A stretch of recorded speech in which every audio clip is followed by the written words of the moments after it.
Hey, all my astrology friends. Welcome back to my YouTube channel, or welcome for the first time to my YouTube channel. My name is Teri Hunter. I'm an intuitive astrologer, and today I want to talk about the lunar eclipse happening on May 5th, 2023 at 10:34 a.m. Pacific time.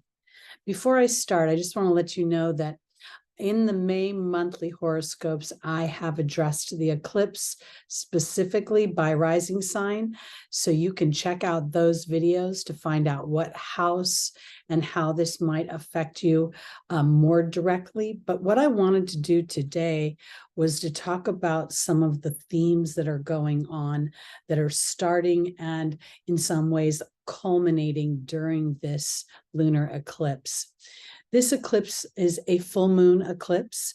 It is at 14 degrees Scorpio, and it is the first moon that we are having as the moon phases have changed.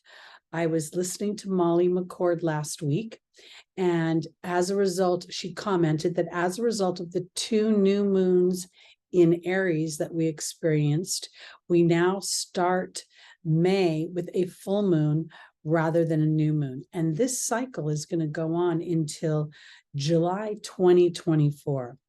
So what we'll see is a full moon, which is going to illuminate something. It's going to put a spotlight on it. It's going to give us our greatest clarity before we plant seeds in the new moon all throughout 2023, starting now and into mid 2024.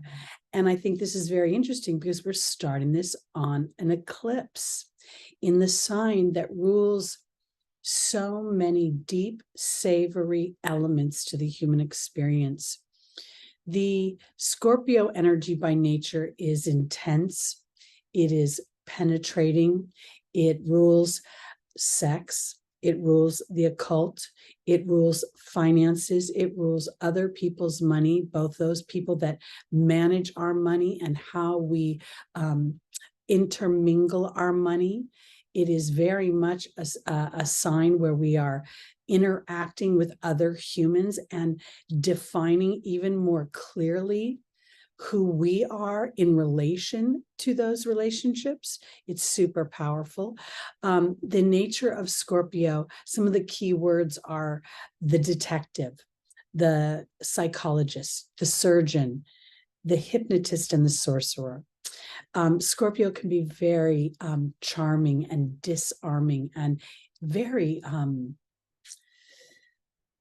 I want to say, I almost feel like, I want to use the word romantic, but it feels a little more intense than romance. It's almost as if the energy of Scorpio can look at you in a way that makes you feel like you're being seen to the depths of your soul. And that can be very, very attractive.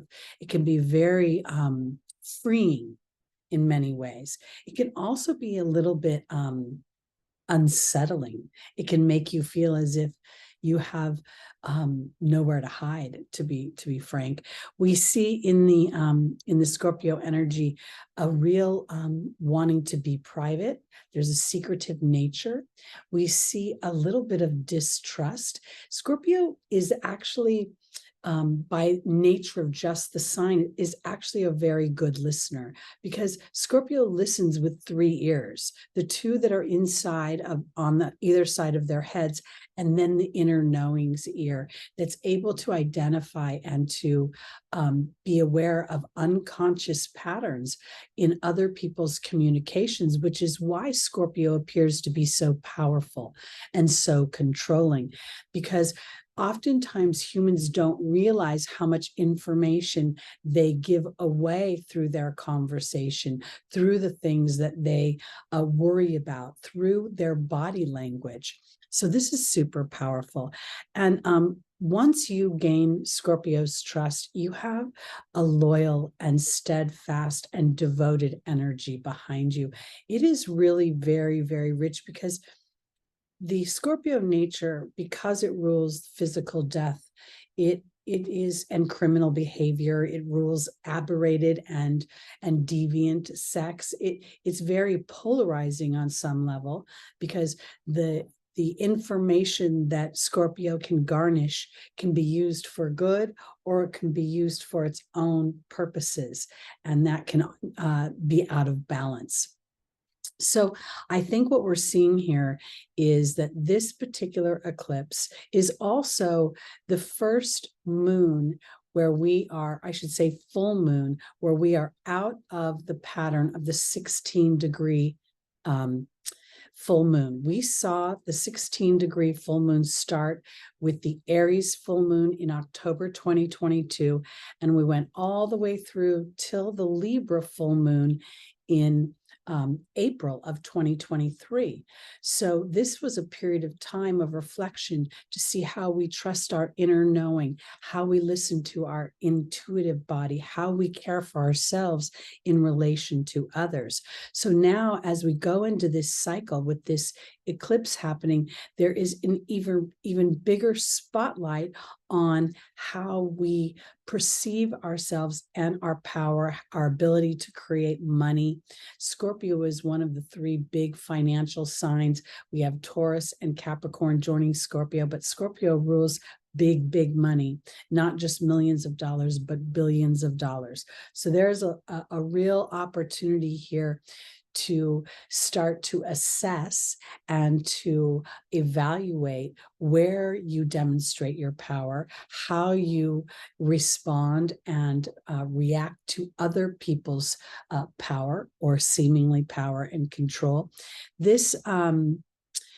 So the idea that we are going to, with this full moon, have an opportunity to, this full moon eclipse, again, is, I want to be clear, starting a cycle where the full moon will precede the new moon for the next year. This feels very powerful to me, in addition to the idea that it is running almost simultaneously and in tandem to Jupiter's transit through Taurus. Now, initially, they're not necessarily related, and yet at the same time, they feel related, because we're starting this cycle in a money sign, in a sign that is very deeply psychologically motivated. We act in this on Scorpio on dynamics we are not always aware of. And so this is why we can give up our power to another sometimes here.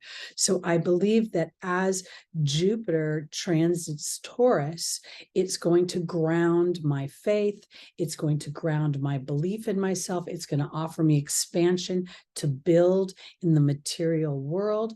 And I think this is super powerful, because we have seen the nodes in the Scorpio-Taurus axis for the last year, and we're coming to the end of that journey. And then we've also seen the eclipse axis be focused here on the Scorpio-Taurus axis. I also wanted to bring up something that I thought was very interesting, because back in 2013, we had a solar eclipse and that's a new moon solar eclipse at 11 degrees Scorpio. At the time of that solar eclipse, the North Node was at 7 degrees Scorpio. We are currently experiencing the North Node in Taurus and the South Node in Scorpio. That at the time of that solar eclipse, that was November 3rd, 2013, that North Node was also conjunct Mercury retrograde at the 7th degree and conjunct Saturn at 13 degrees in Scorpio. Very interesting to me, because this eclipse, this one being a lunar full moon eclipse, has the sun conjunct Mercury at 8 degrees, Mercury retrograde, 8 degrees Taurus, and conjunct Uranus. So while Saturn and Uranus have very different energies, they both co-rule Aquarius. This has been a 10-year cycle of bringing forth energies that have power and control over us. The solar eclipse in 2023 at the 11th degree of Scorpio was at the degree of the master number of thought.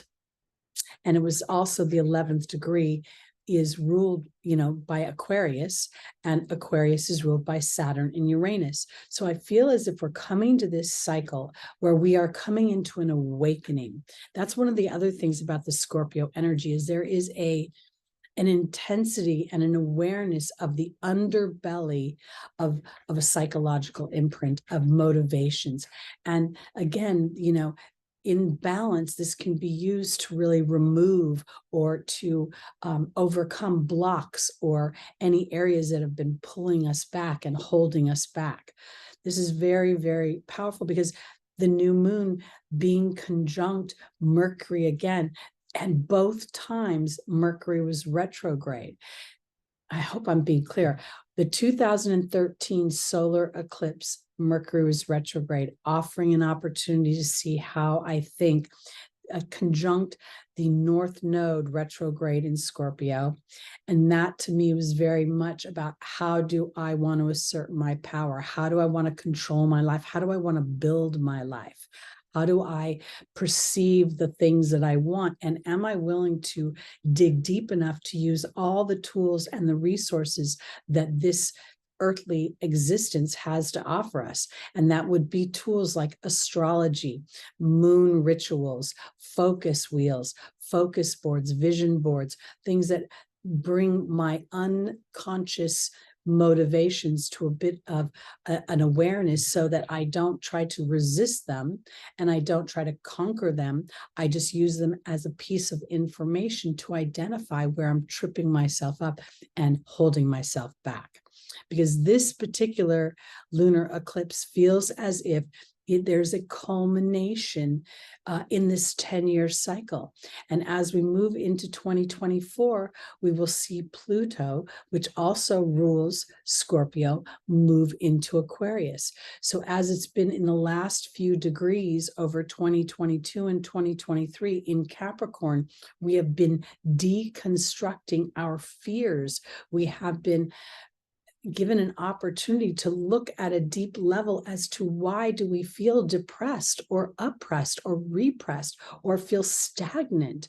And if we have been brave, we will see not only that we have been walking through an environment of fear, we will also start to identify the disempowering information that comes to us that makes us feel powerless in our own lives. This is why I think Mercury being retrograde at both of these eclipses, the new solar eclipse in 2013, starting this awakening. And we had seen Pluto move into Capricorn in 2008. We saw Uranus move into Taurus around 2017. And so what I think is that this has sort of been this subtle energy so that we wouldn't feel like the rug was being pulled out from underneath us.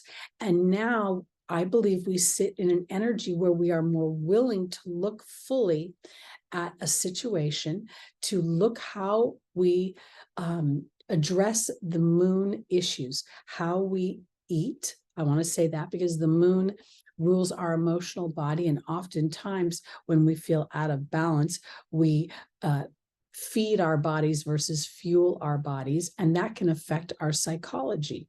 If you eat too much salt, not only does it make your hands swell, it can also make your brain swell. So I want to bring all these things up. So as we walk through this eclipse, I kind of feel like it's something to celebrate. It's like there's no judgment. There's no criticism here. There's just a point of awareness, a point of information and knowledge that gives me more power to rise like the phoenix. Scorpio has 3 totems that we don't talk about. Oftentimes we just talk about the scorpion, but it is the serpent, the eagle, and the phoenix rising from the ashes. So with the eagle, which is very much, we'll see this depicted in the tarot, The eagle gives us sight. It pulls us up above. It gives us this sort of penetrating view of our opportunities. And oftentimes the eagle will see a wisdom to a challenge, how the challenge can empower us, and thereby illuminating a journey that is not one of darkness and fear, but one of a conquering energy, achieving energy, because there's an awareness that inherently the human goes under the veil of unknowing. And part of our opportunity as the eagle is to be able to connect with that inner being that is so much quieter and so much more subtle when we're in the human vessel. It also represents healing and creation. And I don't really like the word healing because it feels as if I'm broken. But to me, again, when I think of the eagle, I think of it as a balancing energy where I'm able to fly above a situation to be given a new idea about that situation. And I think the creation part is my a willingness and my accountability and my responsibility for my co-creation. And rather than turning immediately to the dark side of, oh gosh, how did I create that bad relationship? Or how did I create that financial burden? It's more, again, a point of awareness that offers us a shift. And that's when we go into the serpent or the snake energy. That's the initiation of allowing myself to shed the skin and then reveal the wisdom that the serpent has to offer, and ultimately the knowledge, and then a resurrection from my previous vibration. And I believe too, as a side note, that as we go into the quote unquote age of Aquarius, which I think is going to really start when Pluto enters Aquarius, because we as humans will be aware of our divinity and we will be aware of our co-creation. And rather than being afraid of it, rather than being intimidated by how others will perceive it, we'll be much braver to allow for that journey and demonstrate it. And then we are truly changing the vibration of this planet. And yes, it will take probably tens of hundreds of years because we are imprinted and we're in the midst of an unraveling of that imprint. We also now see the phoenix. The phoenix is a mythological character that literally experiences death by fire and then rises through the ashes. And I believe that this represents our eternal being and our internal knowing of that eternal being. And that's why we go from the Scorpio 8th house into the 9th house, where Jupiter offers us new ideologies, new philosophies, and takes us into foreign lands where we are willing to open up and be more accepting of our higher education. And yes, we can take a lot of these dynamics and plug them into the mundane, everyday tasks. But I believe very strongly that the Scorpio Taurus nodal axis has been giving birth to the idea that we are truly co-creators. And rather than feeling tethered to our histories, tethered to our negative experiences, we are being asked to rise like the phoenix above them and give new life, allow for new experiences, to let the history be the platform that creates the tools for new experience. And so I think this is a very, very important and powerful eclipse. Now, I said earlier that I have done May monthly videos. So I've addressed the eclipse in each one of those. But one of the things I'd like to add here is that, first of all, there's a couple things. If you have planets in Scorpio, especially personal planets, pay attention. I happen to have a 13-degree Mercury, and that is in opposition to my 9-degree Taurus moon. So I know that this eclipse is going to really give me an opportunity to look at how I think and how I emote and how I process my emotions. And it's giving me an opportunity to really see how much I'm able to be in the present or how much I'm in my history, because Taurus is very much about my history. I wanted to bring up some generational things, because for those of you born between 1956 and 1970, you will have Neptune in Scorpio. So you want to check the degrees, because this could be very much an opportunity for you, not only as a generation, but as an individual, to incorporate some of the spiritual concepts that you've evolved into versus potentially trying to escape them. Uranus was in Scorpio from 1975 until 1981. So if you were born in those years, you have Uranus in Scorpio. You're going to want to check the degrees going on there. If you were born from 1983 until 1995, you have Pluto, the ruler of the house, in the house. So this is very, very powerful. Pluto in Scorpio is more than willing to dig deep. And I believe that this particular generation with Pluto in Scorpio is really on a collective vibration of being able to look deeper and deeper into how we are manipulated by trends and by fashions. And I'm trying to think of the words. There are things that come into our collective. They come in and they go out with each generation, and they affect how we view beauty, how we take care of our bodies, how we feel a sense of connectedness to our home and our family. So I think this is very powerful, because as Pluto was in Scorpio during 1983 to 1995, you are now in you're almost in your 30s. You're most of you are adults now, and you're claiming your space. You're building your empires. So this lunar eclipse could very much, on a collective level, bring many of you into an awareness of wanting to be more accountable and looking outside and saying, you know what?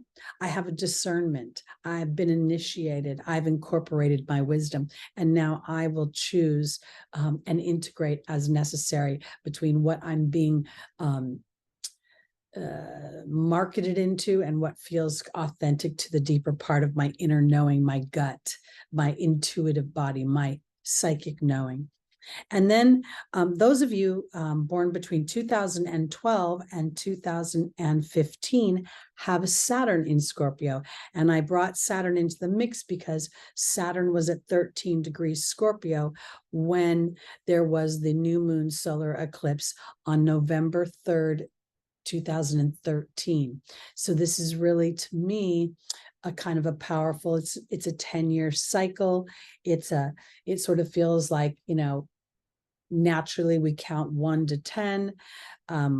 I just felt like this was important to add into the mix, because I think this is going to give maybe even those of you that have Saturn in Scorpio an opportunity to build structure, build a platform for your life based on your intuitive knowing, versus doubting yourself and wondering if there's something that you're missing.